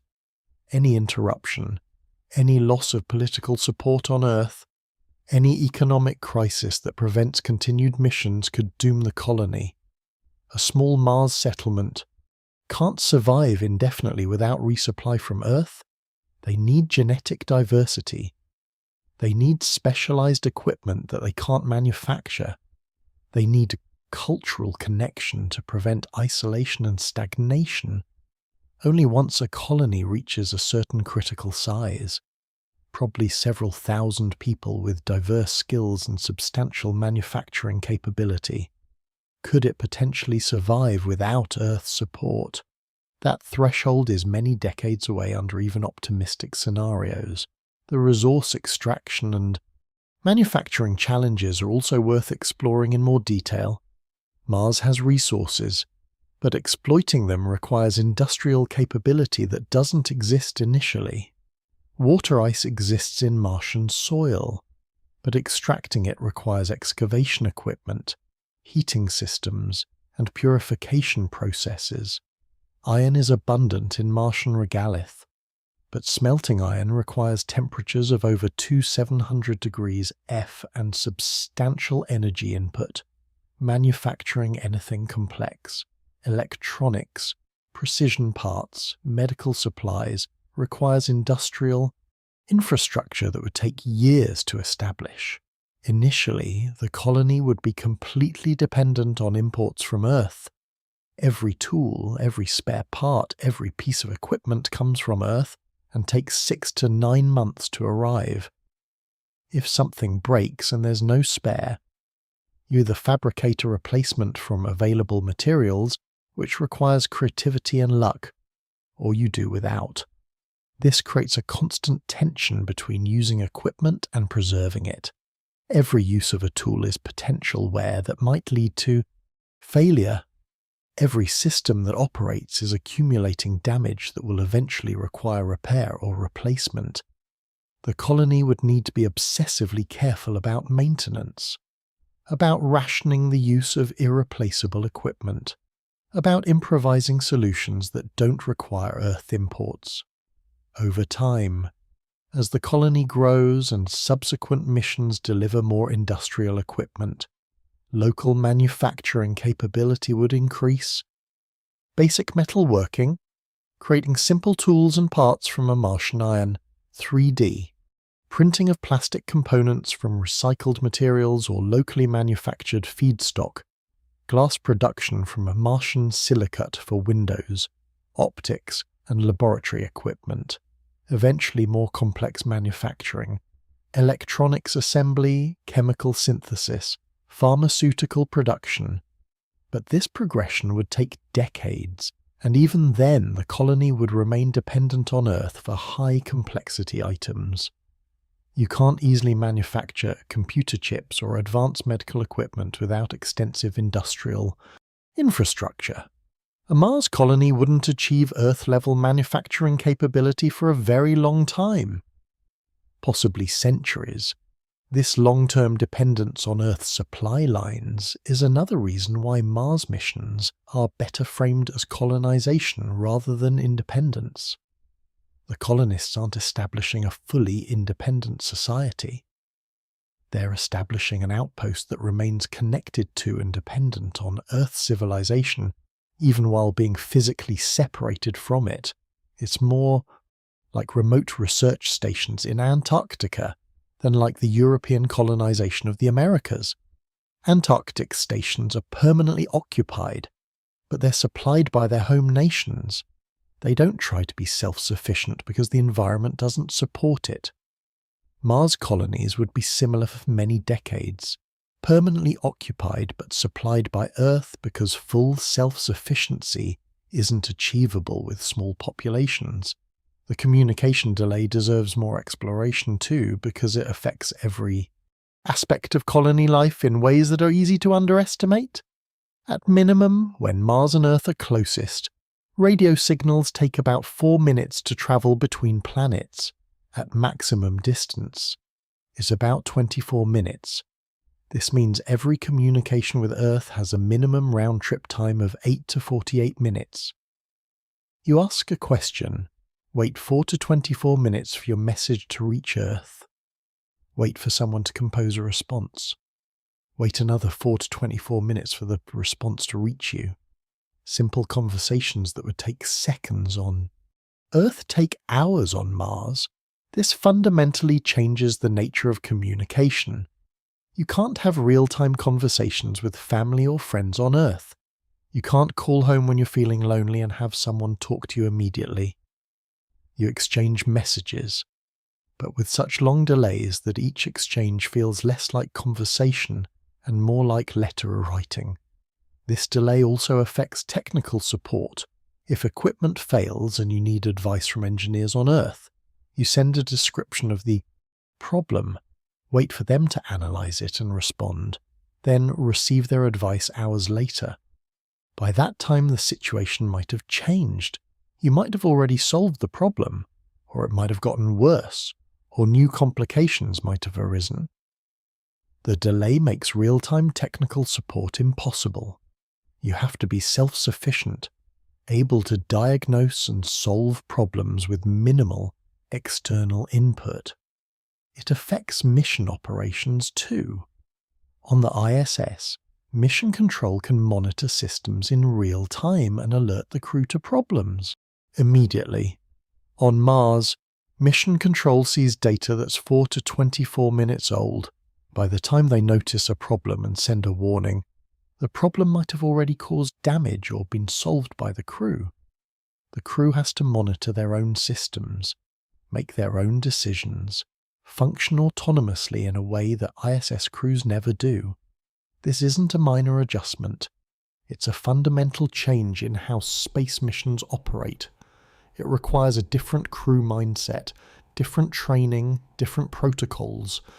Mars crews would need to be comfortable making critical decisions without consulting Earth, accepting responsibility for outcomes, good or bad, living with the isolation of knowing that in any emergency they're on their own, for at least the 8 to 48-minute communication round trip plus whatever time it takes for Earth to analyze the situation and provide advice. Often, by the time useful advice arrives, the emergency is over one way or another. The political and governance questions are fascinating too, though often ignored in technical discussions of Mars missions. Who governs a Mars colony initially? It would probably operate like a research station with a commander designated by the sponsoring organization, whether that's NASA, SpaceX, or an international consortium. The commander would have authority over mission operations, safety decisions, and resource allocation. But as the colony grows, as more people arrive, as children are born, as the population becomes more diverse, governance becomes more complex. Do colonists have political rights? Can they vote in elections on Earth, or are they politically separate if disputes arise? What legal system applies if someone commits a crime on Mars? Who has jurisdiction? These questions don't have clear answers because there's no precedent for permanent human settlements outside Earth. The Outer Space Treaty of 1967, which most spacefaring nations have signed, states that no nation can claim sovereignty over celestial bodies, including Mars, but it doesn't prohibit settlement, and it's unclear how governance would work under the treaty. Would a Mars colony be under the jurisdiction of whatever nation sponsored the mission? Would it be internationally governed like Antarctica? Would it eventually claim independence as a separate political entity? That last option seems far-fetched initially, but over decades or centuries it becomes plausible. A population of humans born on Mars who've never been to Earth, who consider Mars their home, might eventually assert political independence from Earth. They'd argue that Earth-based governments have no legitimate authority over people who don't live on Earth, who don't use Earth resources, who face unique challenges that Earth governments don't understand. This could create political tensions or even conflicts. Would Earth recognize Mars independence? Would some nations support it while others oppose it? Would there be economic disputes over resources extracted from Mars or trade between planets? These seem like distant concerns, but they're worth considering because they affect how we establish colonies initially. The political framework we create now will shape Mars development for centuries. If we establish colonies as extensions of Earth nations, we create potential for future conflicts over jurisdiction and resources. If we establish colonies as independent entities from the beginning, we create challenges around funding and support, since Earth governments will be less willing to invest billions in settlements they don't control. If we establish international colonies, we create complex governance challenges around decision-making and authority. There's no perfect solution, only trade-offs and compromises. But these decisions will have to be made, and they'll affect the lives of everyone involved in Mars colonization. Let me return to the core question we started with: why anyone who goes to Mars will never come back. We've explored this from multiple angles. The physics of fuel and propulsion make return trips exponentially more difficult than one-way trips. The biology of human bodies in space makes 3-year missions potentially irreversibly damaging. The economics make one-way missions 5 to 10 times cheaper, allowing more people to go and more infrastructure to be established. The psychology of permanent settlement creates self-selection of volunteers who accept exile. The timeline of orbital mechanics and technology development favors beginning colonization now, rather than waiting for better return capability. The practical realities of life support, resource extraction, and mission operations require treating Mars as a permanent destination rather than a temporary visit. The social and political complexities of long-term settlement reinforce the need for permanent commitment rather than short-term exploration. All of these factors converge on the same conclusion. Mars missions that actually happen, that get funded and launched and carried out, will be one-way missions. There'll be colonization efforts, not exploration missions. The people who go will be saying goodbye to Earth forever. This isn't a failure of imagination or ambition. It's an acceptance of physical reality. The universe imposes constraints. Distances are vast. Fuel requirements are exponential. Human bodies are adapted to Earth conditions. And changing any of these factors requires technologies we don't have and might never develop. Within these constraints, one-way missions are achievable. We have or can develop the technology to land people on Mars and keep them alive. We can establish permanent settlements that grow over time with continued support from Earth. We can begin the long process of making humanity a multi-planet species. But we can only do this if we stop pretending Mars missions will look like Apollo missions, if we stop planning for return trips that are prohibitively expensive and difficult, if we accept that the first generation of Martians will be people who leave Earth forever to build something new on an alien world. Mars colonists will be continuing that tradition. They'll be leaving Earth to establish humanity's first settlement on another planet. They'll face challenges and hardships that will kill some of them. The ones who survive will build something new, something that has never existed before. A human society on an alien world. They won't return to Earth, but their legacy will. Everything we learn from Mars colonization will inform future efforts.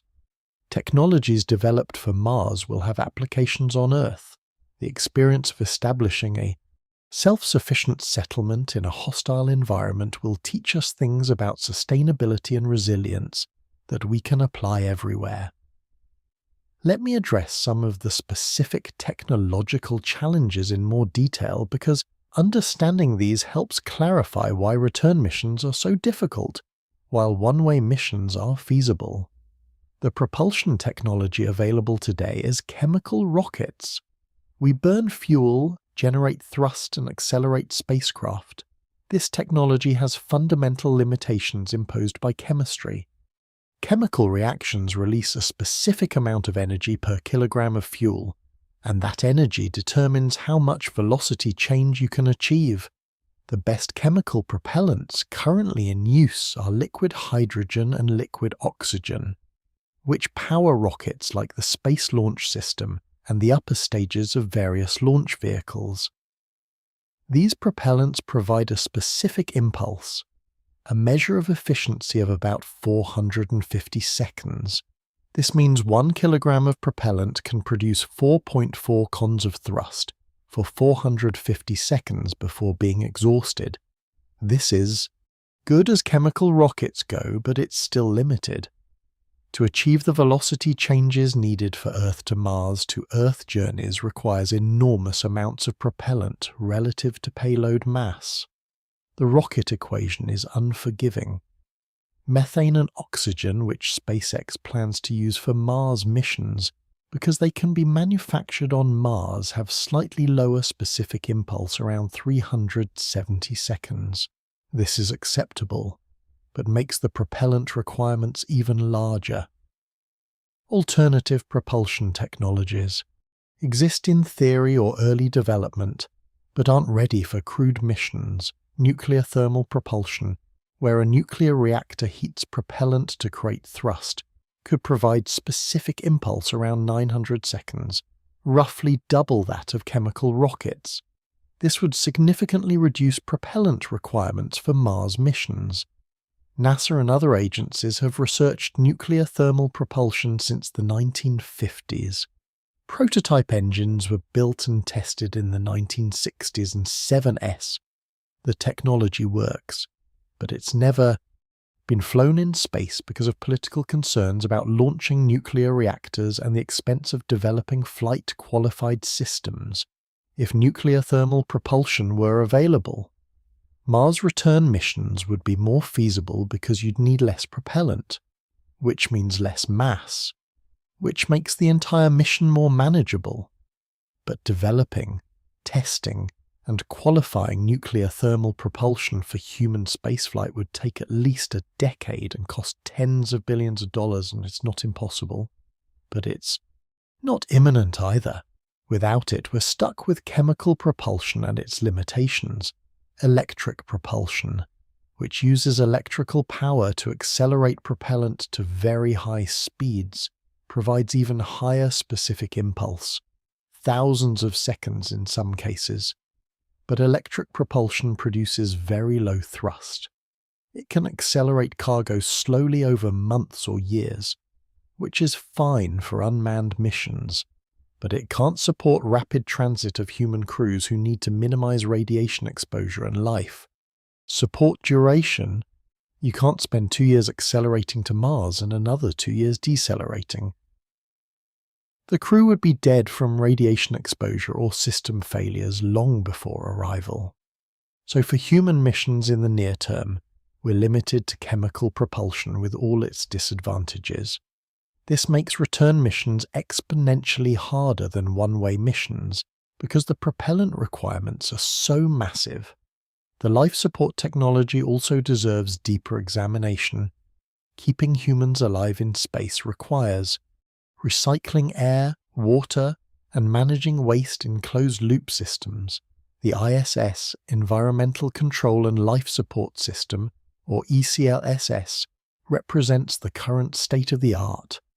It recovers about 93% of water from all sources, including humidity, urine, and crew hygiene water.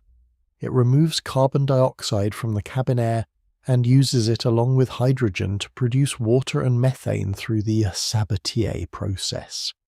The oxygen from the water is released back into the cabin air, while the methane is vented overboard.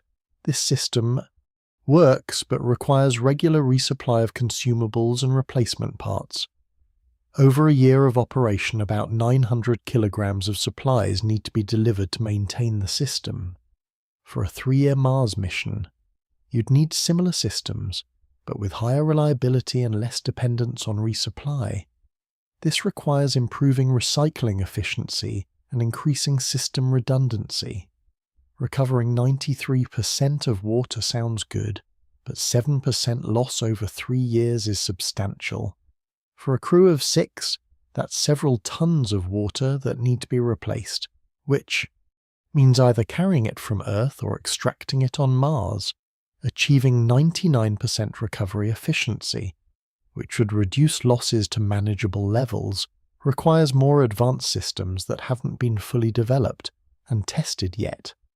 Similarly, the ECLSS requires power about 10 kilowatts continuous draw for a crew of 6. On the ISS, this power comes from large solar arrays on Mars' surface. Power generation is more challenging. Solar panels work but are less efficient on Mars than in Earth orbit because Mars is farther from the Sun and receives only 43% as much sunlight as Earth. Dust storms can further reduce solar panel output. A Mars colony would need either very large solar arrays or nuclear power to ensure reliable energy supply. Nuclear reactors provide consistent power regardless of weather or time of day, which makes them attractive for Mars bases. NASA has developed kilopower reactors that can produce 10 kilowatts from compact uranium-fueled systems. Several of these could power a small Mars base reliably, but like nuclear, thermal propulsion, nuclear power systems face regulatory and political challenges. Launching nuclear material requires extensive safety reviews. Public concerns about nuclear accidents during launch or landing create political obstacles. These aren't insurmountable, but they add time and cost to mission development. The thermal control challenges on Mars are also significant and often underestimated. Mars' surface temperature varies wildly. At the equator during summer days, temperatures can reach 70 degrees F, but at night they plunge to minus 100 degrees F or colder. Near the poles, temperatures can drop below minus 200 degrees F, keeping habitats at comfortable human temperatures around 68 to 72 degrees F requires active heating and cooling. During the day, you might need to reject excess heat from solar gain and equipment operation. At night, you need to retain heat and possibly add heating to maintain temperature. This thermal cycling every Martian day, which is 40 minutes longer than an Earth day, stresses materials and systems. Seals expand and contract. Metal components experience thermal fatigue. Everything needs to be designed to withstand this daily temperature swing for years without failing. The radiation shielding problem is particularly difficult to solve. On Earth, we are protected by the atmosphere, which provides shielding equivalent to about 10 m of water. On Mars, the atmosphere provides shielding equivalent to about 20 centimeters of water. That's 50 times less protection. To achieve Earth-equivalent protection on Mars, you'd need to bury habitats under several meters of regolith or surround them with water tanks. Both approaches add complexity and cost. Excavating and moving regolith requires heavy equipment. Manufacturing and filling water tanks requires water extraction and purification capacity. Early habitats will probably accept higher radiation exposure than ideal because the alternatives are too resource-intensive. Over time, as the colony grows and develops more capability, better shielding can be implemented, but initially colonists will live with elevated radiation exposure, accepting increased cancer risk as part of the cost of being on Mars. The medical challenges of a Mars colony are sobering when you consider them in detail. On Earth, if you get sick or injured, you can access medical care, ranging from basic first aid to sophisticated hospital treatment. On Mars, the crew would have only the medical supplies and equipment they brought with them for minor issues, cuts, burns, infections. This is manageable with a well-stocked medical kit and training. All crew members would need medical training, at least at the EMT or paramedic level. One or more crew members would need more advanced training, possibly physician level, to handle more serious problems. But there are limits to what's treatable with limited resources. Appendicitis requires surgery, and while a trained surgeon could theoretically perform an appendectomy in a Mars habitat, it's extremely risky without proper facilities, sterilization capability, anesthesia, and post-operative care. Broken bones need to be set and immobilized, which is possible, but complications like infections or improper healing could be permanently debilitating. Dental problems are particularly concerning because they can become severe quickly and are painful and debilitating. A serious tooth infection could kill someone if untreated, and treating it requires dental equipment and expertise that might not be available. Chronic conditions are also problematic. What if someone develops diabetes during the mission? They'd need insulin, which requires refrigeration and has limited shelf life. Do you bring enough insulin for potential diabetics in the crew for 3 years or longer? What about other chronic conditions that might develop heart disease? Kidney problems, autoimmune disorders. Many of these require ongoing medication or treatment that simply won't be available. The crew would need to be selected for excellent health. But people can develop medical problems unpredictably, and pregnancy, whether planned or accidental, presents enormous challenges.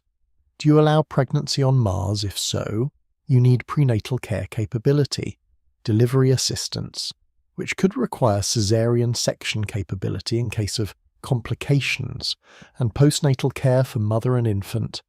An infant on Mars would have unique needs, including adapting to the low-gravity environment during critical development phases. We have no data on how human development proceeds in Mars gravity. It might be fine, or there might be serious developmental problems. The first Mars-born children would be experimental subjects in an unplanned medical study with no way to intervene if problems arise. This ethical complexity is part of why most mission planners assume the first missions won't include children, but enforcing that over years or decades of settlement is difficult. If you have a permanent colony with adults of reproductive age, eventually pregnancies will occur, whether planned or not. You either prepare for that possibility or accept that colonists are making choices that could end badly. The comparison to historical human migrations and settlements is instructive, but also reveals important differences. When Polynesians settled the Pacific Islands, they undertook dangerous ocean voyages to reach uninhabited lands. Many expeditions failed, people died, boats sank, but some expeditions succeeded and established populations on remote islands. The difference is that once Polynesians reached an island, the environment was livable, the air was breathable, the temperature was tolerable, food could be found or grown, water was available from rain and streams, the islands were harsh in some cases, resources were limited, but they were fundamentally habitable for humans without technological support. Mars isn't habitable without technology, without a pressurized habitat providing air. You die. Without thermal control, you freeze or overheat. Without water extraction and purification, you dehydrate. Without food production or stored supplies, you starve. There's no living off the land on Mars because the land doesn't support life. European colonization of the Americas is another common comparison. Europeans crossed the Atlantic, a dangerous journey that took months and killed many passengers through disease, storms, and shipwrecks. But those who survived arrived in environments where they could breathe the air, drink the water, hunt game, and grow crops. The land was inhabited by indigenous peoples with established civilizations which created moral complexities and conflicts that we now recognize as colonialism with all its evils. But from a purely survival perspective, the Americas were habitable. Colonists could survive with relatively simple technology, basic agriculture, simple tools. Mars requires continuous technological support. Every moment of life on Mars depends on systems functioning correctly. A failure in power generation, life support, thermal control, or pressure maintenance means death within hours or days. You can't retreat to simple living if technology fails. There's no subsistence. Farming on Mars, no hunting and gathering, no traditional survival skills that help if modern technology breaks down. You either maintain technological systems or you die. This makes Mars colonization fundamentally different from any historical human migration. It's more similar to permanent undersea habitats or space stations than to settling new lands on Earth. You're not moving to a new environment where you can live naturally. You're building an artificial environment and living inside it, completely dependent on it continuing to function. The question of how many missions and colonists would be needed to establish a viable colony is worth exploring. A single mission with 6 people isn't sufficient. They can survive, conduct research, establish initial infrastructure, but they can't build a self-sustaining society. You need more people for skill diversity, medical professionals, engineers, scientists, agricultural specialists, technicians, maintenance workers. You need genetic diversity for long-term population sustainability. You need enough people that accidents or deaths don't doom the entire colony. Estimates vary, but most analyses suggest a minimum viable colony would need several hundred people, possibly 1,000 or more. This allows for sufficient skill diversity, genetic diversity, and social complexity to create a functioning society. It also provides enough labour to maintain and expand infrastructure without everyone being constantly overworked. Building a colony of several hundred people requires many missions over many years. If each mission carries 6 people, you'd need 50 missions to reach 300 colonists. At 1 mission per launch window, that's over a century. Even if technology advances to allow larger crews, perhaps 20 people per mission, that's still 15 missions, 30 years of continuous effort at 1 mission per launch window. This long-time horizon is part of why Mars colonization is daunting. It's not a single project that succeeds or fails based on 1 mission. It's a multi-generational effort requiring sustained commitment and resources over decades. Political administrations change, budgets fluctuate, public interest waxes and wanes. Maintaining focus and funding for Mars colonization over 30 to 50 years is extraordinarily difficult. This is another reason why framing missions as one-way colonization rather than round-trip exploration makes practical sense. Exploration missions are evaluated on whether they succeed, whether the crew returned safely, whether they collected valuable data. If a mission fails, the program might be cancelled. If a mission succeeds but doesn't seem worth the cost, future missions might not be funded. Colonization missions are evaluated differently. Each mission contributes to building a permanent presence. Even if individual missions face challenges or losses, the overall goal of establishing a colony continues. The success metric isn't whether everyone comes home. It's whether the population on Mars grows and becomes more self-sufficient over time. This framing might be more sustainable politically and economically, because it's a long-term investment rather than a series of expensive one-off missions. Think about the knowledge and skills that would be valuable on Mars. Obviously, engineering skills, mechanical, electrical, systems engineering, all critical for maintaining and repairing equipment, medical skills from basic first aid to surgery if possible, agricultural skills, growing food in controlled environments with limited resources.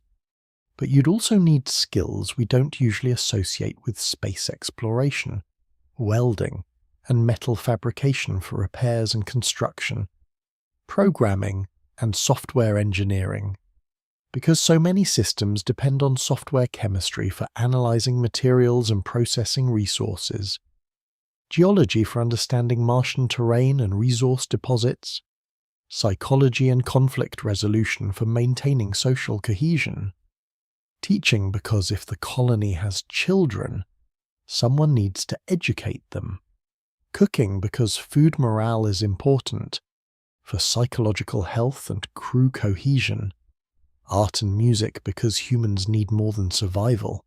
They need meaning and beauty and culture. A Mars colony would need a diverse population with a broad range of skills, and colonists would need to be cross-trained in multiple areas because the population would be too small for narrow specialization. Everyone would need basic mechanical skills to assist with repairs. Everyone would need basic medical training to help in emergencies. Everyone would need basic agricultural knowledge to assist with food production.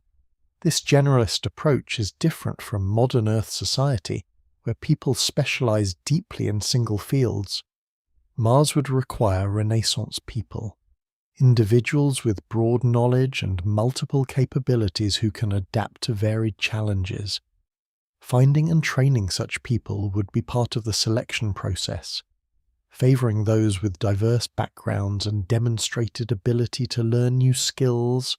Let me close by exploring what success would actually look like for Mars. Colonization. It's not bringing people back to Earth.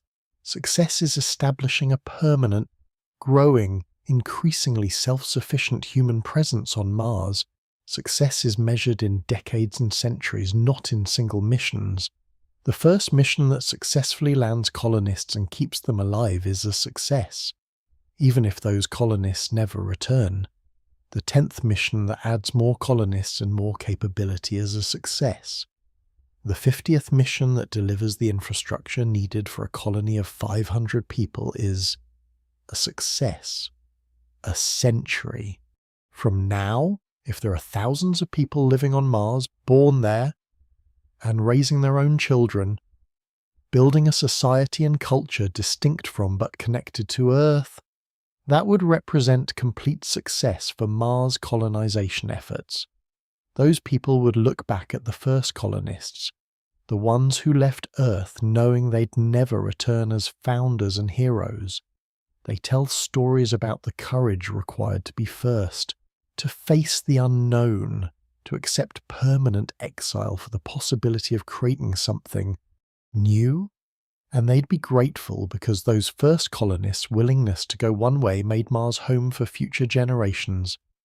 This long view is essential for understanding Mars colonization. It's not about the first mission, or the first landing, or the first few years. It's about starting a process that unfolds over centuries that transforms humanity from a single planet species to a multi-planet species that creates new human societies in new environments. The people who go first won't see the end result. They'll see the beginning, the foundation, the first steps. But they'll know they're part of something larger than themselves, something that will outlive them and justify their sacrifice. And eventually, if the colony succeeds, if it grows and thrives, there will be Martians, human beings who are born on Mars, and consider it home. They'll look up at the night sky and see Earth, a blue dot among the stars, and they'll know that's where their ancestors came from. But Mars will be their world, and they'll build their own culture, their own society, their own future under red skies with 2 small moons orbiting overhead. This has been a long journey tonight, exploring why anyone who goes to Mars will probably never come back. It's not a cheerful conclusion. There's something melancholy about the idea that the first Martians will be exiles cut off from their homeworld forever. But there's also something noble about it. They'll be choosing exile for a purpose, sacrificing their connection to Earth to establish humanity's presence on another world. That takes a special kind of courage. Not the courage to face danger and overcome it, though that's required, too. But the courage to leave behind everything familiar and embrace a future that's unknown and uncertain. The courage to say goodbye forever to everyone and everything you've known. To trade Earth for Mars. To become something new. Throughout history, humans have made these kinds of choices. We've left our birthplaces to seek new opportunities, to escape danger, to explore unknown lands. Some journeys were forced by circumstance, some were chosen for adventure. All of them required leaving something behind. Mars is just the next step in that long history of human migration and exploration. A bigger step, yes, a more permanent step, but fundamentally the same impulse that's driven humans to spread across Earth. The difference is that this time we're leaving Earth itself. We're becoming an interplanetary species. And that transformation requires pioneers willing to be the first to take the risks, to accept that they're closing a door behind them that will never open again. So the answer to the question posed at the beginning is clear.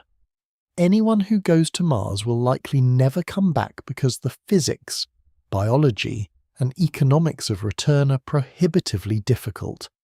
While the case for permanent settlement is compelling, the first Mars missions will be colonization missions, not exploration missions. The first Martians will be colonists who accept permanent exile in exchange for being part of something larger than themselves. And while this might sound bleak or tragic, it's also the only realistic path forward. If we wait for the technology and resources to make round-trip missions routine, we'll wait forever. If we accept that colonization means permanence, we can begin now. The first humans could land on Mars within 10 to 20 years. They could establish a base, start extracting resources, begin growing food, and lay the foundation for a settlement that will last centuries. Within our lifetimes, there could be people living on Mars, people who will never see Earth except as a distant point of light in the night sky. That's both sad and magnificent. Sad because they'll never come home. Magnificent because they'll be building a new home for humanity among the stars. Thank you for staying with me through this long exploration of Mars and the reality of interplanetary travel. If this changed how you think about Mars missions, about space exploration, about what it really means to become a multi-planet species, then the time was well spent. The conversation about Mars is often dominated by optimism and ambition, which are valuable. But it's also important to be honest about the challenges and the costs. Going to Mars isn't like going to the moon. It's more like leaving your home country to settle a harsh frontier where no help is coming if things go wrong. It requires a different mindset, a different kind of commitment. And the people who make that commitment, who volunteer to be the first Martians, knowing they'll never return, will be among the most remarkable humans who ever lived. They'll be choosing the unknown over the familiar, choosing hardship and risk over comfort and safety, choosing to be pioneers in the truest sense of the word. We should honour that choice, support it with resources and technology, and recognise it for what it is. The beginning of humanity's transformation from an Earth species to a solar system species. One day, perhaps centuries from now, there will be thriving cities on Mars, domed settlements under red skies, people who have never seen Earth, living full, rich lives on our neighbouring planet. They'll tell stories about the first colonists, the ones who left Earth forever to make Mars home. And those stories will be about courage and sacrifice and vision, about people who gave up everything to build something new. The first Martians won't come back, but their legacy will echo across generations, and in the end, that might be the most important journey any human has ever taken. Good night, and thank you for exploring this with me. The future is being written now, and it's more complex and more challenging than most people realize, but it's also within reach if we're willing to accept the reality of what interplanetary colonization actually requires.